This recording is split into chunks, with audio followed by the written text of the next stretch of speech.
Olá, pessoal! Bem-vindos a mais uma explicação visual por aqui.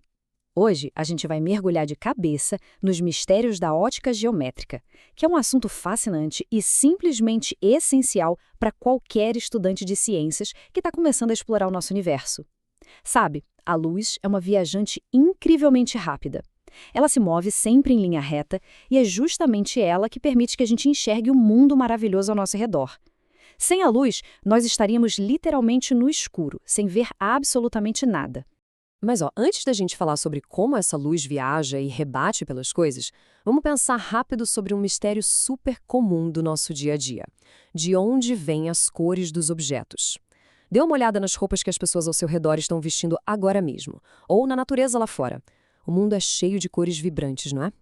Mas por que será que uma maçã é vermelha e uma folha é verde? Bom, a resposta para isso está na forma brilhante como a luz brinca e interage com os materiais desses objetos.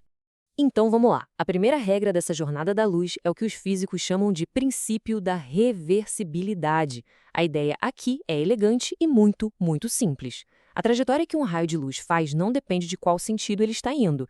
Isso quer dizer que, se a luz viaja de um ponto A para um ponto B, ela consegue fazer exatamente o mesmo caminho de volta, do B para o A. É por isso que, sabe quando a gente olha no espelho e vê os olhos de outra pessoa?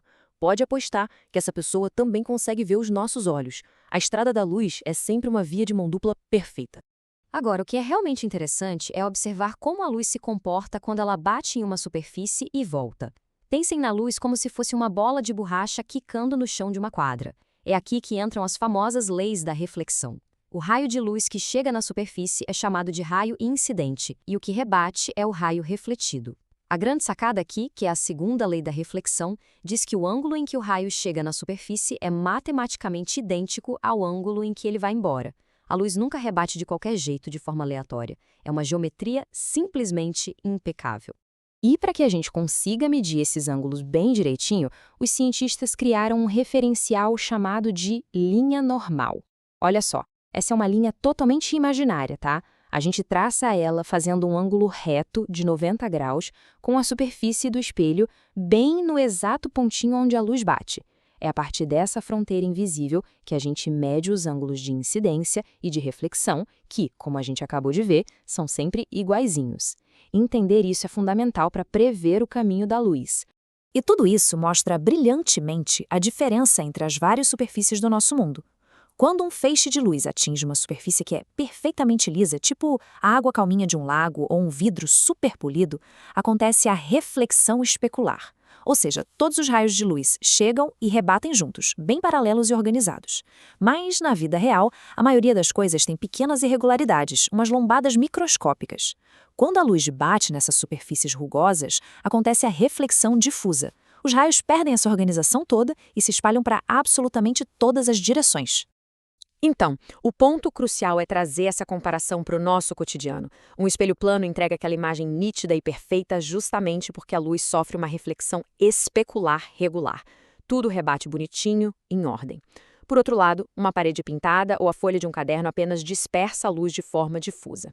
E, sinceramente, ainda bem que a natureza funciona assim, porque é graças à reflexão difusa em uma parede ou numa tela de cinema que todo mundo numa sala consegue enxergar o filme, não importa se a pessoa está sentada lá na frente, no fundão ou nas laterais.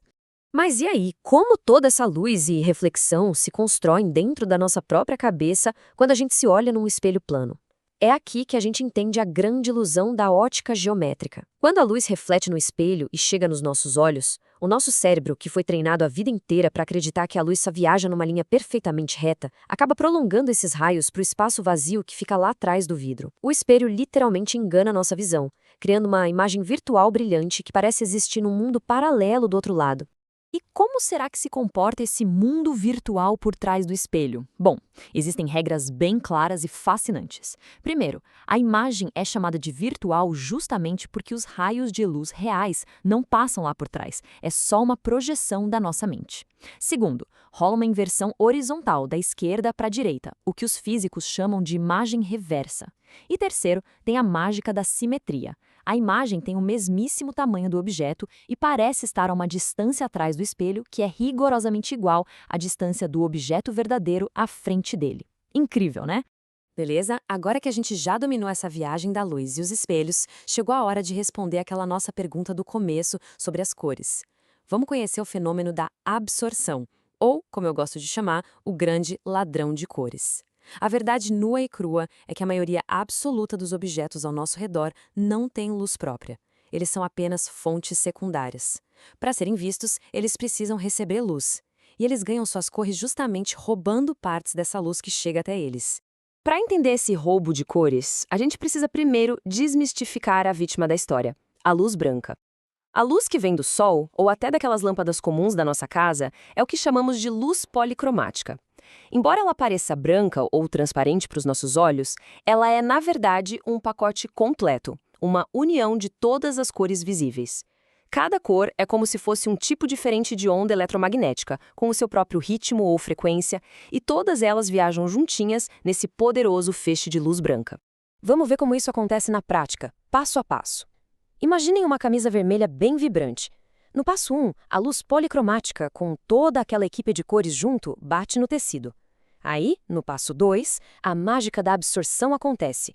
Os pigmentos dessa camisa agem como uma esponja para algumas frequências, absorvendo o azul, o verde, o amarelo.